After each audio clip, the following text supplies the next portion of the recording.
Dhe le të themi është më shumë shoqëritë civile rreshtuar në një formacion politik, do të shohim nëse do japi apo jo deputet. Lëvizja Bashkë është një lëvizje majtiste e zotit Arlind Qorri, i cili zgjedhjet e fundit bashkiake në Tiranë dha një rezultat mirë, diku te 15.000 vota për kryetar bashkie.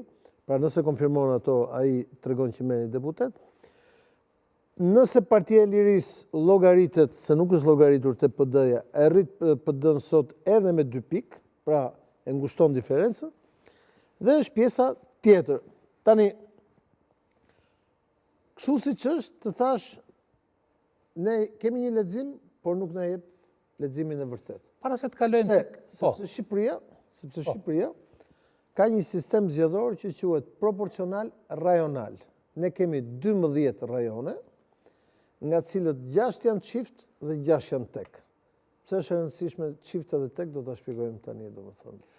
Ndoshta para se të kalojmë pra, aty. Kemi treguar rregullat, por do të tregojmë edhe hilet. Po, Shqipëria bëhet Adriatik Lapaj. Kush është ky, sepse ka një përqindje Adriatik Lapaj është një avokat simpatike. Është një avokat, do ta shohim nëse kjo konfirmohet në zgjedhje. Po. Është një avokat nga Saranda, ishte vendosur në Tiranë prekosh, bashkë me atë djalin e Nis Musturi, dhe këta kanë qenë pjesë e shoqërisë civile që kanë bërë gjithmonë protesta e tjera dhe kanë qenë edhe mbështetur nga ambasadat. Pra është pak a shumë e ngjashme me atë që ka qenë dikur lëvizja e shpendametit tu në Prishtinë, dikur që u bë dhe kryetar bashkia i Prishtinës. Për herë të parë provojnë të kthehen në një parti, pra të bëjnë një lëvizje e cila kthehet në një parti. Se dim, do shohim në sa funksionon, nga i merr votat, i merr majtas, i merr djathtas e tjerë, domethënë.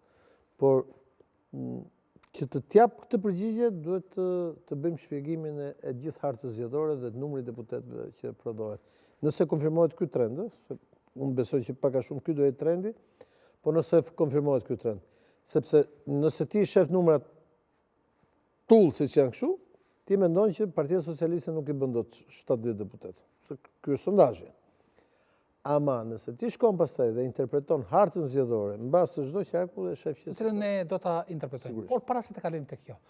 Ky ishte sondazhi i dytë i cili ishte bërë nga i njëjti institucion.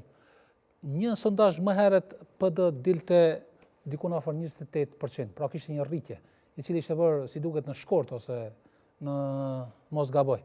Pra në sondazhin e dytë PD kishte një rritje prej 4%. Mendon se cilët faktorë kanë mundur që të ndikojnë në këtë rritje? Shiko,